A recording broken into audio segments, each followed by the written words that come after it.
इब्रानियों 11 अध्याय 1 से 3 पद। अब विश्वास आशा की हुई वस्तुओं का निश्चय और अनदेखी वस्तुओं का प्रमाण है,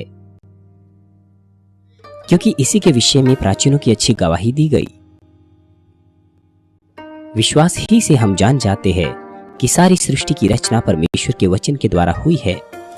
यह नहीं कि जो कुछ देखने में आता हो वह देखी वस्तुओं से बना हो। आत्मिक विश्वास के द्वारा आप विश्वास कर सकते हैं, यद्यपि चीजें आपके विचारों और ज्ञान के साथ सहमत नहीं होती, और यह किसी भी परिस्थिति में नहीं बदलता, और ना ही यह केवल ज्ञान के तौर पर रहता है, परंतु कार्यों में प्रकट होता है। यह विश्वास के अनुसार होता है। इसलिए परमेश्वर हमसे कहता है कि जैसा समझना चाहिए कोई भी उसे बढ़कर अपने आप को ना समझे। तो फिर कोई कैसे आत्मिक विश्वास को प्राप्त कर सकता है? सबसे पहले आपको अपने तमाम विचारों और सिद्धांतों का नाश करना है जो आपको आत्मिक विश्वास प्राप्त करने में बाधा डालता है। रोमियो 8 अध्याय 7 पद में लिखा है, क्योंकि शरीर पर मन लगाना तो परमेश्वर से बैर रखना है, क्योंकि ना तो परमेश्वर की व्यवस्था के अधीन है और ना हो सकता है। मुझे आशा है कि आप वे जो इस संदेश को सुन रहे हैं, आप तमाम विचारों और सिद्धांतों से मुक्ति पाएंगे जो आपको परमेश्वर के वचन पर विश्वास करने से रोकते हैं, केवल उन कामों को देखने के द्वारा जो परमेश्वर हमें यहाँ दिखा रहे हैं।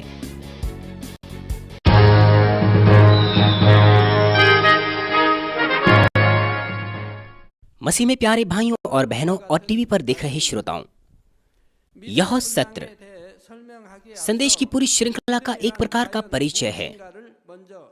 मैं आपको बता रहा हूँ कि वास्तविकता में विश्वास क्या है, इससे पहले कि विश्वास के परिमाण के ऊपर मैं आपको बताऊं। विश्वास ही के द्वारा हम बचाए जाते हैं और स्वर्ग राज्य जाते हैं और परमेश्वर से प्रार्थना करते हैं और उत्तर प्राप्त करते हैं। लेकिन यह विश्वास आत्मिक विश्वास होना चाहिए जिसे परमेश्वर स्वीकारता हो। हालांकि मैं विश्वास करता हूं, हम ऐसा अंगीकार करते हैं, लेकिन जब तक यह आत्मिक विश्वास ना हो जिसे परमेश्वर स्वीकारता हो, हम ना तो उद्धार प्राप्त कर सकते हैं और ना ही प्रार्थनाओं के उत्तर प्राप्त कर सकते हैं। पिछले सत्र में मैंने आपको आत्मिक और शारीरिक विश्वास के बारे में बताया था, ताकि आप मदद प्राप्त कर पाएं यह समझने में कि आत्मिक विश्वास क्या है जिसे परमेश्वर स्वीकारता है। आत्मिक विश्वास के द्वारा वो चीजें जो आपके विचारों और सिद्धांतों के साथ सहमत नहीं होती, आप उन पर विश्वास कर सकते हैं, और यह विश्वास किसी भी परिस्थिति में नहीं बदलता और ना ही ज्ञान के तौर पर रहता है, वरन क्रियाओं में प्रकट होता है। यदि हमारे पास यह आत्मिक विश्वास है, हम पहाड़ को आज्ञा दे सकते हैं कि वह एक जगह से हिल जाएं, यहाँ से वहाँ चला जाएं, और हम उन चीजों के उत्तर प्राप्त कर सकते हैं जो मनुष्यों की योग्यताओं से असंभव है। तो भी मनुष्य इस प्रकार का आत्मिक विश्वास जैसा चाहता है वैसा प्राप्त नहीं कर सकता। रोमियो 12 अध्याय 3 पद में लिखा है, क्योंकि मैं उस अनुग्रह के कारण जो मुझको मिला है तुम में से हर एक को कहता हूँ कि जैसा समझना चाहिए उससे बढ़कर कोई भी अपने आप को ना समझे, पर जैसा परमेश्वर ने हर एक को परिमाण के अनुसार बांट दिया है वैसा ही सुबुद्ध के साथ अपने आप को समझें। मान लीजिए किसी हॉस्पिटल में किसी मनुष्य के पास विश्वास नहीं है और उसका ऑपरेशन हो रहा है, परंतु यदि आप उसे यह कहे कि आप विश्वास से प्रार्थना ग्रहण करो, आपको ऑपरेशन नहीं करना चाहिए, लेकिन यह प्रत्येक के विश्वास के परिमाण के अनुसार होना चाहिए। यदि आप किसी से ऐसा कहते हैं कि आप विश्वास से चंगे हो जाएंगे, आपको क्यों ऑपरेशन कराना है, आप इंतजार कर सकते हैं शुक्रवार तक और विश्वास से प्रार्थना को ग्रहण कर सकते हैं, लेकिन आपको यह नहीं कहना चाहिए। हर एक को अपने विश्वास के अनुसार कार्य करना चाहिए। यदि उसके पास विश्वास है तो वह अपने विश्वास से प्रार्थनाओं को ग्रहण करेगा। यदि उसके पास कोई विश्वास नहीं है तो वह कुछ और नहीं कर सकता, उसे संसार पर निर्भर रहना पड़ेगा, क्योंकि उसके पास कोई विश्वास नहीं है। लेकिन तो भी आप उसमें विश्वास को पैदा कर सकते हैं। यदि वह विश्वास प्राप्त करेगा तो वह अपने विश्वास से कार्य करेगा।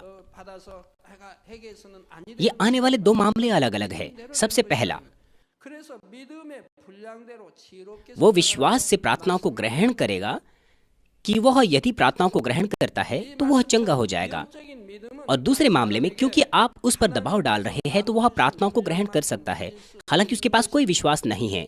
आपको ऐसा नहीं करना चाहिए, यह विश्वास के अनुसार होगा। इसलिए परमेश्वर हमसे कह रहा है कि जैसा समझना चाहिए कोई उससे बढ़कर अपने आप को ना समझे। जैसे कि कहा गया है कि आप विश्वास के परिमाण के अनुसार आत्मिक विश्वास प्राप्त कर सकते हैं, जैसा परमेश्वर ने प्रत्येक को दिया हुआ है। वो जो आत्मा में गए हैं वे संसार पर कभी निर्भर नहीं रहेंगे, समझौता नहीं करेंगे, वे परमेश्वर से उत्तर प्राप्त करेंगे। लेकिन अगर उनके पास विश्वास नहीं है, यद्यपि वे एल्डर्स है, सीनियर डिकनेस है, तो वो संसार पर निर्भर रहेंगे, और अगर वो काम नहीं करता तभी वो प्रार्थनाओं को ग्रहण करने आते हैं। सबसे पहले वे संसार पर निर्भर रहते हैं, क्योंकि प्रार्थनाओं से वे उत्तर प्राप्त नहीं करते, इसलिए वे संसार पर निर्भर रहते हैं। तो यह परमेश्वर के सामने प्रमाणित करना है कि उनके पास विश्वास नहीं है। इसलिए परमेश्वर कह रहा है कि विश्वास के परिमाण के अनुसार कार्य करे। यदि मनुष्य जैसा चाहे वैसा आत्मिक विश्वास प्राप्त करे तो संसार में बड़ी गड़बड़ी हो जाएगी। उदाहरण के लिए, यदि कोई एक दुकानदार कहे कि कोई भी ग्राहक मेरी पड़ोसी दुकान में ना जाए, वो केवल मेरी दुकान में आए, या फिर यदि जो अपने पड़ोसी से बैर रखता है, यदि वो यह कहकर प्रार्थना करे कि उस जन का यातायात में कोई दुर्घटना हो जाए, यदि ये लोग उनके पास यदि जैसा वे चाहे अपने आप से आत्मिक विश्वास प्राप्त करे जिससे वे उत्तर प्राप्त कर सकते हैं, तो इस संसार में अव्यवस्था हो जाएगी। इसलिए परमेश्वर उत्तर प्राप्त करने का विश्वास केवल उन्हें देता है जिनके पास उत्तर प्राप्त करने की योग्यता होती है। हालांकि जिनके पास ऐसा आत्मिक विश्वास होगा वो कुछ बुराई के लिए प्रार्थना नहीं करेंगे। यदि आपके पास स्वयं से आत्मिक विश्वास हो सकता है और अगर आप प्रार्थना करें तो किसको आशीष नहीं मिलेगी? आप प्रार्थना करेंगे कि पिता मैं आपको 1000 या $10,000 हर महीने दशमांश देना चाहता हूं, तो वैसा हो जाएगा। यदि उत्तर मिल गया तो आज मैं आपको उन तरीकों को बताऊंगा कि आप कैसे आत्मिक विश्वास को प्राप्त कर सकते हैं जो परमेश्वर के द्वारा दिया जाता है। मैं प्रभु के नाम से प्रार्थना करता हूं कि इस संदेश के द्वारा आप जो कुछ मांगे उसके उत्तर प्राप्त करने पाएं और आशीषें प्राप्त करने पाएं, एक महान आत्मिक विश्वास प्राप्त करने के द्वारा, ताकि आप सब कुछ में परमेश्वर को महिमा दे सकें। प्रिय श्रोताओं, मरकुस 9:22 पद में एक पिता जिसका पुत्र दुष्टात्मा से ग्रसित है वो यीशु के पास आता है और वो कहता है कि उसने इसे नाश करने के लिए कभी आग में और कभी पानी में गिराया, परंतु यदि तू कर सके तो हम पर तरस खाकर हमारा उपकार कर। यहाँ पर यह पिता कह रहा है कि यदि तू कर सके तो हम पर तरस खाकर हमारा उपकार कर। यह विश्वास का अंगीकार नहीं है। वह इस विश्वास के साथ नहीं कह रहा था कि परमेश्वर सर्वशक्तिमान है, वरन वो भाग्य की आशा कर रहा था। आप में से कुछ ऐसे हैं जो प्रार्थनाओं को ग्रहण करने आते हैं ये सोचते हुए कि कुछ भाग्य से या कुछ अवसर से हो जाएगा। कुछ लोग प्रचार को सुनते हैं और प्रार्थनाओं को ग्रहण करने आते हैं ये सोचते हुए कि भाग्य से हो जाएगा, यद्यपि उनके पास कोई विश्वास नहीं होता। यदि उनके पास राई के दाने के समान विश्वास है तो वे उत्तर प्राप्त करेंगे, लेकिन वे नहीं करते। इसलिए यीशु ने उससे कहा, यदि तू कर सकता है। यह क्या बात है? विश्वास करने वाले के लिए सब कुछ हो सकता है।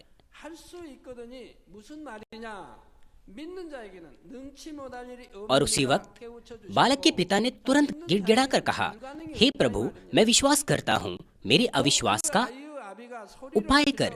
सबसे पहले उसने कहा कि मैं विश्वास करता हूँ, फिर उसने कहा कि मेरे अविश्वास का उपाय कर। ऐसा लगता है कि ये बड़ी अजीब बात है, इसका कोई अर्थ नहीं बनता, लेकिन वास्तविकता में इसका अर्थ है। फर्क सिर्फ इतना है कि प्रत्येक वक्तव्यों में आत्मिक अर्थ अलग अलग पाया जाता है। जब उसने कहा कि मैं विश्वास करता हूँ, यह उसके शारीरिक विश्वास का अंगीकार था, अर्थात उसने यीशु के बारे में सुना था और वो ज्ञान के तौर पर जानता था। उसने यीशु के बारे में बहुत सा समाचार सुना। उसने सुना कि यीशु ने दुष्ट आत्माओं को निकाला, अंधे देखने लग गए, बहरे सुनने लगे, गूंगे बोलने लग गए, परमेश्वर के अद्भुत आश्चर्य कर्मों को प्रकट किया। क्योंकि उसने समाचार सुना और वो जानता था जो कुछ हो रहा था, इसीलिए उसने अंगीकार किया कि वो विश्वास करता है अपने ज्ञान के द्वारा। यहाँ तक कि जब आपके पास ज्ञान के तौर पर विश्वास होता है तो सबसे पहले आपको प्रभु के पास आना चाहिए और फिर वो कहता है कि मेरे अविश्वास का उपाय कर। यह कहकर इस मनुष्य ने उत्तर प्राप्त करने के लिए आत्मिक विश्वास मांगा, क्योंकि उसने महसूस किया कि उत्तर प्राप्त करने के लिए उसके पास आत्मिक विश्वास नहीं है, हालांकि उसके पास ज्ञान के तौर पर सुनने के द्वारा विश्वास था।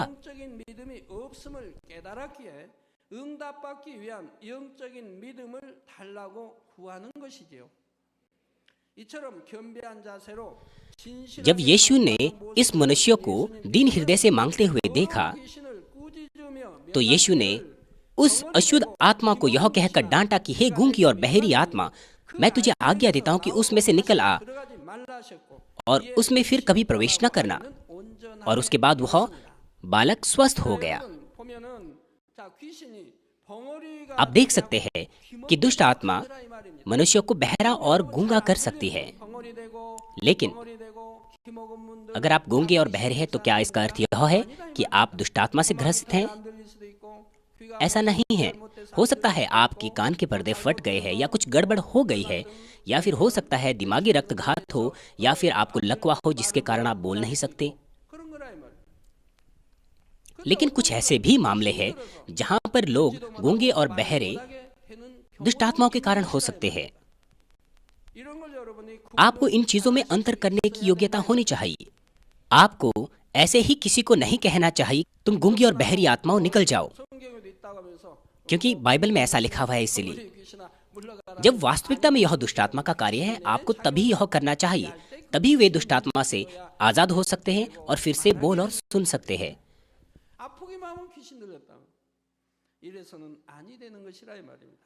क्योंकि कोई बीमार है, आपको यह नहीं कहना चाहिए कि वो दुष्ट आत्मा से ग्रसित है। बाइबल इसमें हमें साफ अंतर बताती है कि बीमारी क्या है और दुष्ट आत्माएं क्या है। जब पतरस की सांस बुखार से पीड़ित थी, हमारे प्रभु ने बुखार को आज्ञा दी कि निकल जा। आपको एक और चीज यहाँ पर समझनी चाहिए। यीशु ने दुष्ट आत्मा को आज्ञा दी कि उस बालक से निकल आ और उसमें फिर कभी प्रवेश न करना। जब आप दुष्ट आत्माओं को निकालते हैं, आपको उसे फिर से कभी प्रवेश न करने के लिए कहना चाहिए। आपको केवल निकालकर समाप्त नहीं कर देना है, आपको प्रार्थना करना है कि वो फिर से कभी उसमें ना प्रवेश करें। और साथ में आपको यह पता होना चाहिए कि कुछ मामलों में यहाँ तक कि सामर्थ्यजन दुष्ट आत्मा को निकाले भी तो भी वे फिर से वापस आ सकती है। यहाँ तक कि सामर्थ्यजन आज्ञा दे दुष्ट आत्माओं को कि फिर से ना आए तो वे आ सकती है। क्यों है ऐसा? ये इसीलिए क्योंकि दुष्ट आत्मा ग्रसित जन या तो उसने इच्छा से शरीर के काम किए हैं जो मृत्यु की ओर ले जाते हैं, या फिर पवित्र आत्मा के विरोध में निंदा की है और परमेश्वर के विरोध में उसकी पाप की दीवार नाश नहीं होती है। इस मामले में यदि सामर्थ्य जन आज्ञा देता है दुष्ट आत्मा को निकल जाने के लिए तो वो निकल जाती है, लेकिन जब सामर्थ्य जन चला जाता है तो वे फिर से आती है। क्यों? क्योंकि उनके पास अधिकार है, क्योंकि दुष्ट आत्मा से ग्रसित जन का परमेश्वर से कोई लेना देना नहीं है। दुष्ट आत्मा पहले निकल जाता है क्योंकि सामर्थ्य जन ने आज्ञा दी है, लेकिन जब वो चला जाता है तो वे फिर से उसमें प्रवेश करती है। इसीलिए आपको क्या करना चाहिए? उस मामले में दुष्ट आत्मा से ग्रसित जन उसे लगातार पश्चाताप करना चाहिए और पाप की दीवार को परमेश्वर के विरोध में जो है उसे नाश करना चाहिए और फिर सामर्थ्य जन को दुष्ट आत्मा को निकालना चाहिए।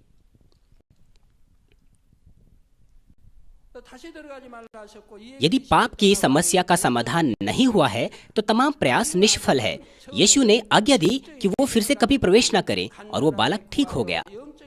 सबसे पहले उस बालक के पिता के पास केवल ज्ञान के तौर पर विश्वास था, लेकिन यीशु से मांगने के बाद उसके पास आत्मिक विश्वास प्राप्त हुआ और उसके आत्मिक विश्वास के द्वारा उसका बेटा पूरी तरह से चंगा हो गया।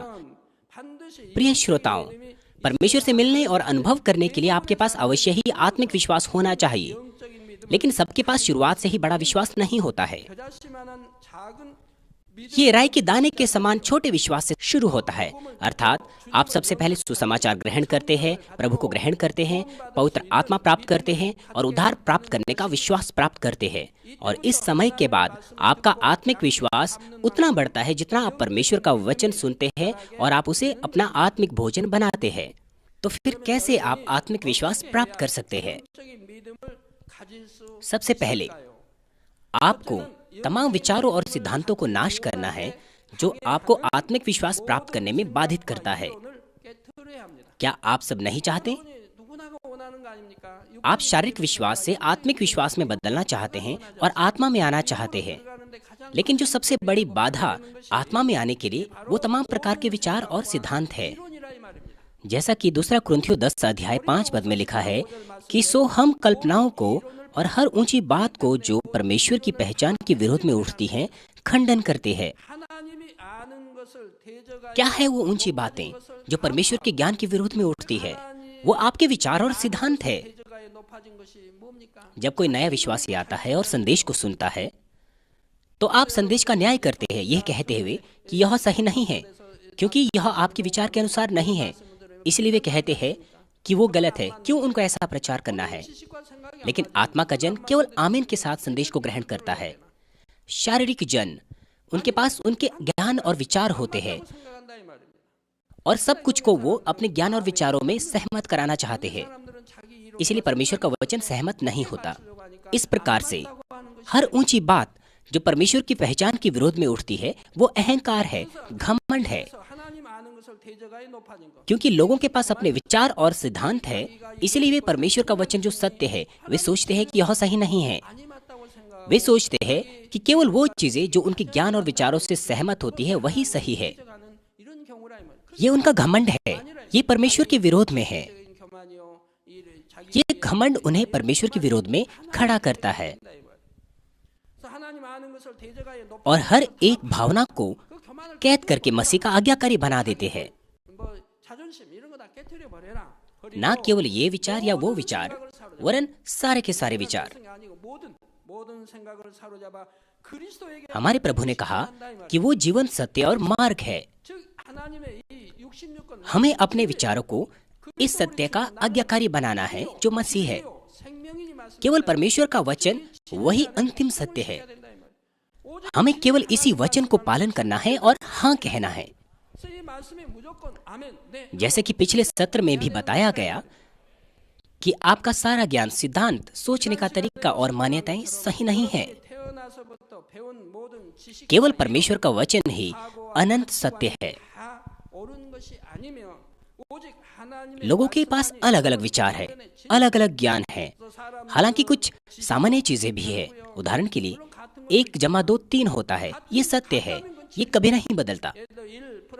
लेकिन आपके सिद्धांतों और शिक्षा के अनुसार आपके पास अलग अलग ज्ञान है। आप सबके पास अलग अलग मान्यताएं हैं। इसलिए जब आप दूसरे लोगों को अपनी मान्यताओं के अनुरूप बनाने की कोशिश करते हैं तो मुश्किल हो जाता है। पति पत्नी के बीच ऐसा होता है।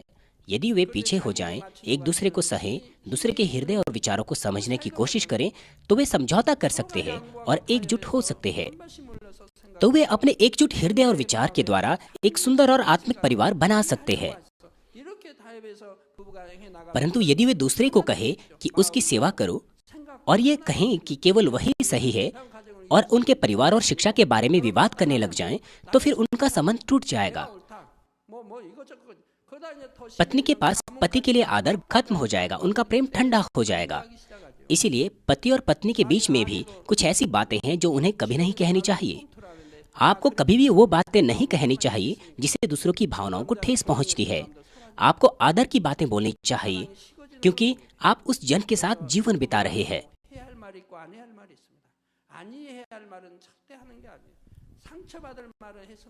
यदि हम केवल अपने ज्ञान और सिद्धांतों को सही ठहराने की कोशिश करते हैं तो हम ना तो परमेश्वर का वचन ग्रहण कर सकते हैं, ना आत्मिक विश्वास प्राप्त कर सकते हैं।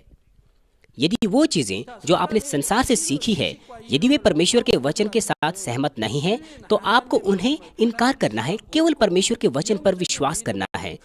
क्योंकि आप ऐसा नहीं करते, इसलिए आपके पास आत्मिक विश्वास नहीं हो सकता। जो भी है, आप मानवीन के सदस्य हैं। आपके पास दूसरे लोगों के बजाय ज्यादा मौके हैं कि आप अपने ज्ञान, विचारों, रूपरेखाओं को तोड़ डालो।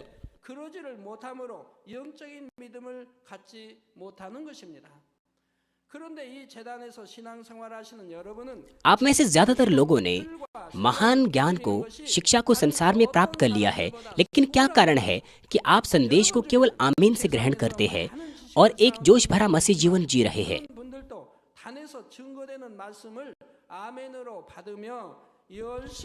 वो इसीलिए क्योंकि आपने परमेश्वर के उन कार्यों का अनुभव किया है जो संसारिक ज्ञान और सिद्धांतों से परे है।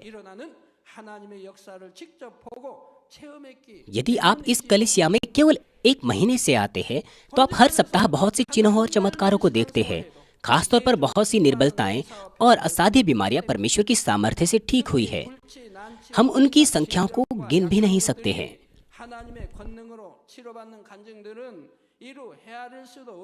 साथ ही साथ हमारे पास चिकित्सक कागजात है जो प्रमाणित करते हैं कि ये चंगाइयां मनुष्यों की योग्यता से बाहर थी जो हुई है।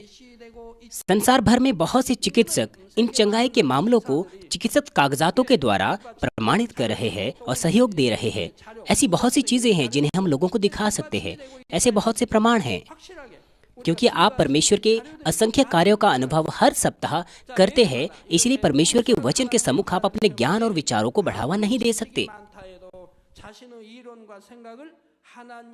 रोमियो 8 अध्याय 7 पद में लिखा है, क्योंकि शरीर पर मन लगाना तो परमेश्वर से बैर रखना है, क्योंकि ना तो परमेश्वर की व्यवस्था के अधीन है और ना हो सकता है। मुझे आशा है कि आप जो इस संदेश को सुन रहे हैं, आप तमाम तरह के विचार और सिद्धांतों से मुक्ति पाएंगे जो आपको परमेश्वर के वचन पर विश्वास करने में बाधित करते हैं, केवल उन्हीं कामों को देखने के द्वारा जो परमेश्वर हमें यहाँ दिखा रहे हैं। मुझे आशा है कि आप तमाम परमेश्वर के वचनों को केवल आमीन से स्वीकार करने पाए। जब से मैं एक नया विश्वासी था, मैंने कोई सिद्धांत का या विचारों का इस्तेमाल परमेश्वर के वचन पर इस्तेमाल नहीं किया। मैं अब बड़ा धन्यवादी हूँ। जब मैंने पढ़ा कि यहोशू ने सूरज और चांद को रोक दिया और लाल समुद्र 2 भागों में बंट गया, यरीहो की दीवार गिर गई, यरदन नदी बहना रुक गई, मैं केवल अपने आंसू को बहाने के साथ साथ आमीन कह रहा था। मैंने केवल आमीन कहा। मैंने विचारों और सिद्धांतों का इस्तेमाल नहीं किया। मैंने बिना किसी शर्त के विश्वास किया और आमीन कहा। यदि आप अपने विचारों का इस्तेमाल करेंगे तो फिर प्रार्थना करने से कैसे सूरज और चांद रुक सकता है? सूरज और चांद इसीलिए चलते हैं क्योंकि धरती चक्कर लगा रही है और घूम रही है, और यदि धरती चक्कर लगाना और घूमना छोड़ दें तो चीजें जहां पर है कैसे वे वहां पर स्थिर रह पाएगी?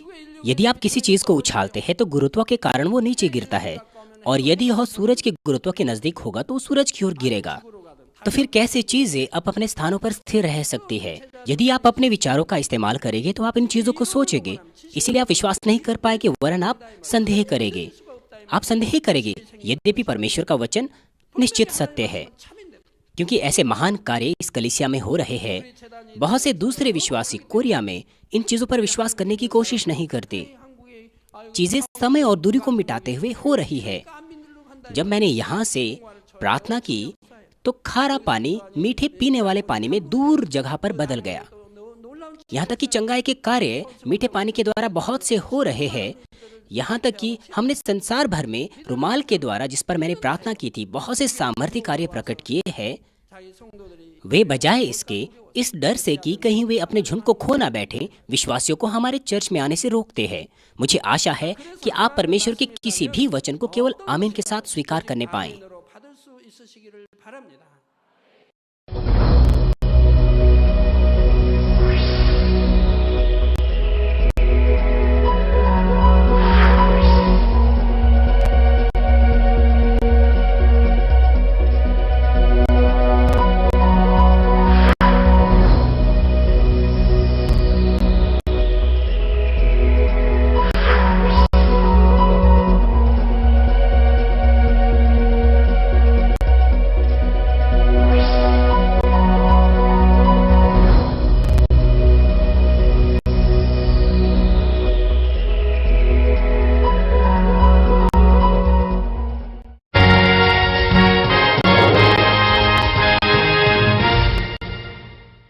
हालेलुया। सर्वशक्तिमान प्रेमी पिता परमेश्वर, कृपया अपना हाथ तमाम भाइयों और बहनों पर रखे जो यहाँ पर इस प्रार्थना को ग्रहण कर रहे हैं।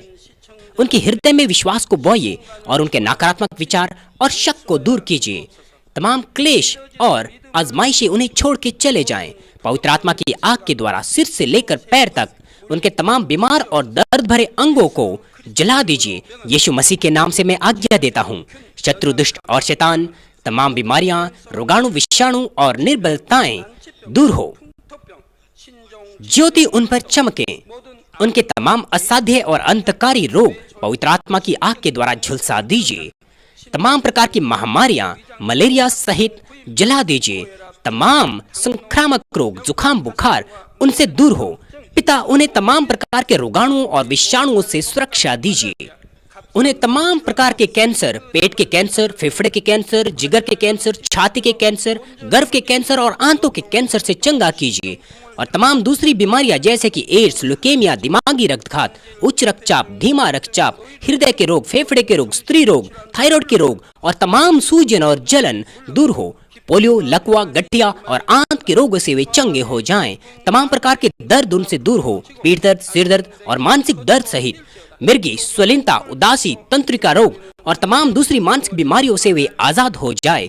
तमाम प्रकार के लकवे से वे खुल जाएं, उठे, चले और वे कूदें। वे अच्छी आंखों की दृष्टि प्राप्त करें और अच्छी सुनने की शक्ति प्राप्त करें। अंधे देखने लगे, बहरे सुनने लगे और गूंगे बोलने लगे। दुर्घटना के तमाम दुष्प्रभावों को ठीक कीजिए। उनकी टूटी हड्डियां ठीक कीजिए।